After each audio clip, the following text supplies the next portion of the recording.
नमस्कार दोस्तों, स्वागत है आपका हमारे YouTube चैनल में जिसका नाम है गवर्नमेंट जॉब बकेट। दोस्तों आज हम आपके लिए बम्पर भर्ती लेकर आए हैं।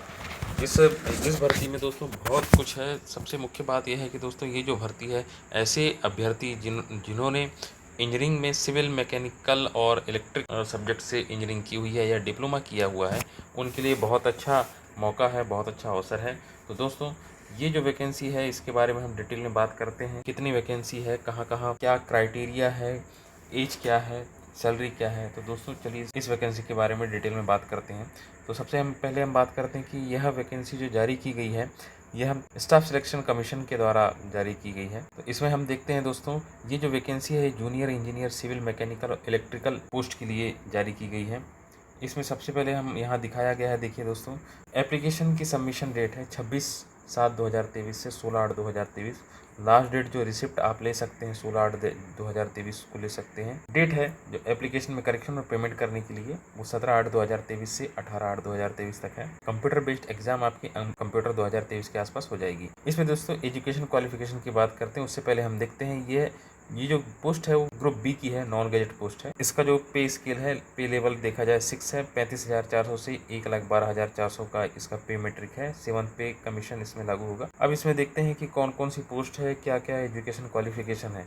तो सबसे पहले आपको बता दूं, ज़्यादातर इसमें दिखाई देगा JEC, JEE और M। इसके बाद हम आगे देखेंगे JEC और M, इसी टाइप से आपको पोस्ट कोड दिखाई देंगे। ऑर्गेनाइजेशन दिया हुआ है, मतलब किस डिपार्टमेंट में इसकी भर्ती होनी है। तो बॉर्डर रोड ऑर्गेनाइजेशन BRO में JEC का मतलब जूनियर इंजीनियर सिविल, और JEE&M की बात करें तो इलेक्ट्रिकल और मैकेनिकल।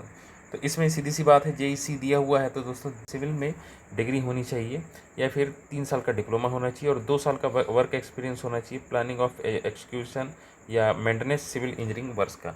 JEE&M की बात करें तो इसमें इलेक्ट्रिकल या मैकेनिकल इंजीनियरिंग में डिग्री होना चाहिए।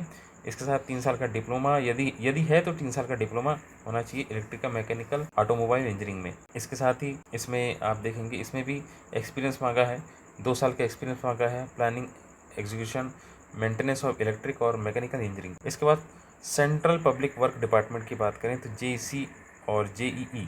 तो JEC में सिविल इंजीनियरिंग इसमें भी मांगा है और इलेक्ट्रिकल या मैकेनिकल इंजीनियरिंग डिप्लोमा होना चाहिए, इसमें डिप्लोमा दिया हुआ है।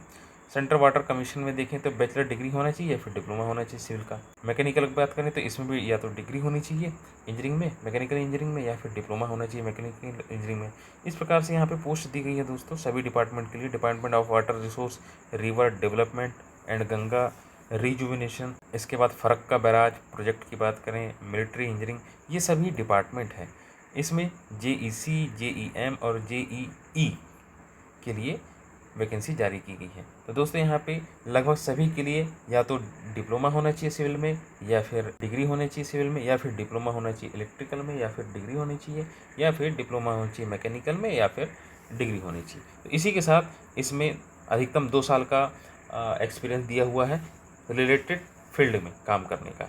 अब हम इसमें आगे बढ़ते हैं। जो मैं आपको बता रहा था एब्रीविएशन यूज्ड, यहाँ पे उसका फुल फॉर्म दिया हुआ है। अब देखते हैं वैकेंसी जो है वो टेंटेटिव वैकेंसी दी हुई है डिपार्टमेंट वाइज। जैसे बॉर्डर रोड ऑर्गेनाइजेशन में JEC की पोस्ट कितनी है, SC के लिए 65, ST के लिए 32, OBC के लिए 116, EWS के लिए 43, UR के लिए 175, total 431 for male candidate only.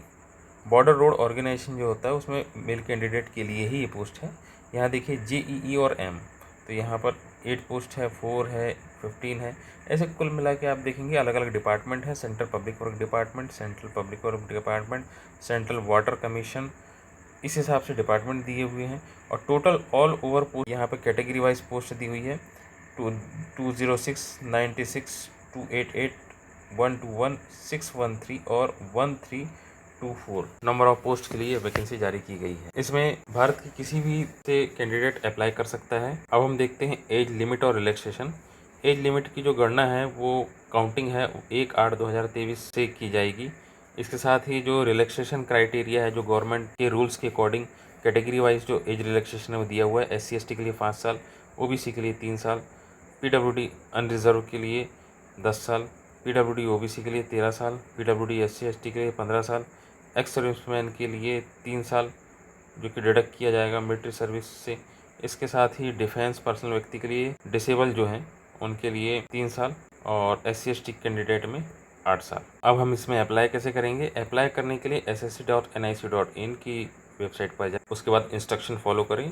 1 time registration होगा, रजिस्ट्रेशन के बाद फिर आप ऑनलाइन एप्लीकेशन फॉर्म फिल करें। दोस्तों एग्जामिनेशन सेंटर यहाँ पे दिए हुए हैं, जो भी आपके नियर अबाउट जिस स्टेट में आप रहते हैं उसके नियर अबाउट सिटी में जो भी यहाँ पे जो दी हुई है सिटी के नाम जो पड़ती है उसमें आप अपना सेंटर भर सकते हैं। जैसे यहाँ पे बिहार उत्तर प्रदेश के लिए है, इसके साथ ही अंडमान निकोबार आइलैंड, झारखंड, उड़ीसा, सिक्किम, वेस्ट बंगाल, कर्नाटका, ये अलग अलग रीजन है। तो इस प्रकार जो टोटल रीजन है 9 रीजन है, 9 रीजन में अलग अलग एग्ज़ाम सिटी दी हुई है। जो आपको सूटेबल लगे उसमें आप चूज़ कर सकते हैं। अब एग्ज़ाम स्कीम ऑफ एग्ज़ाम क्या होगी? पेपर 1 और पेपर 2 होगा। पेपर जो दोनों पेपर होंगे कंप्यूटर बेस्ड होंगे। Subject general intelligence and reasoning होगी। 50 नंबर ऑफ क्वेश्चन 50 होंगे और मार्क्स भी 50 होंगे। ड्यूरेशन 2 आवर्स का होगा। उसके बाद जनरल अवेयरनेस, ये भी सेम है, 50 क्वेश्चन 50 मार्क्स। इसके साथ ही तीसरा जो है सब्जेक्ट है उसमें पार्ट ए में general engineering civil and structural, या फिर जनरल इंजीनियरिंग इलेक्ट्रिकल, या फिर जनरल इंजीनियरिंग मैकेनिकल। जो आपका सब्जेक्ट होगा, जैसे आपने सिविल इंजीनियरिंग में आपने ग्रेजुएशन किया हुआ है तो आपको सिविल से रिलेटेड ही क्वेश्चन आएंगे। ऐसे 100 क्वेश्चन का सब्जेक्टिव पार्ट रहेगा ये। सेकंड पेपर की बात करें तो ये भी कंप्यूटर बेस्ड रहेगा। इसमें general engineering civil and structural, या फिर जनरल इंजीनियरिंग इलेक्ट्रिकल, या फिर जनरल इंजीनियरिंग, या फिर जनरल इंजीनियरिंग मैकेनिकल होगी। ये 100 क्वेश्चन होंगे और 300 नंबर के होंगे। इसके लिए भी आपको 2 घंटे का समय दिया जाएगा। इसमें कुछ विशेष पॉइंट्स हैं कि दोनों लैंग्वेज में आपके क्वेश्चन पेपर होंगे, हिंदी और इंग्लिश लैंग्वेज। इसमें ये बात ध्यान रखिएगा कि यदि आपने गलत आंसर दिया तो 1/3 आपका मार्क्स काटा जाएगा। दोस्तों यहाँ पर सिलेबस दिया हुआ है, सिलेबस की जानकारी आपको पूरी दी हुई है कि आपको क्या पढ़ना है इसमें।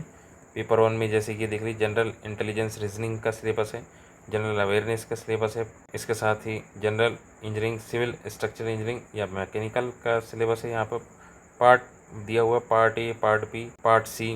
तो इसमें जो आपकी इंजीनियरिंग से रिलेटेड टॉपिक हैं उससे ही क्वेश्चंस आएंगे, तो आपको इसकी तैयारी कर। अब हम मोड ऑफ सिलेक्शन की बात करें, यूआर के लिए 30% लाना जरूरी है, ओबीसी ईडब्ल्यूएस के लिए 25% और ऑल अदर कैटेगरीज के लिए 20% क्वालिफाइंग मार्क्स है 1 और 2 पेपर में।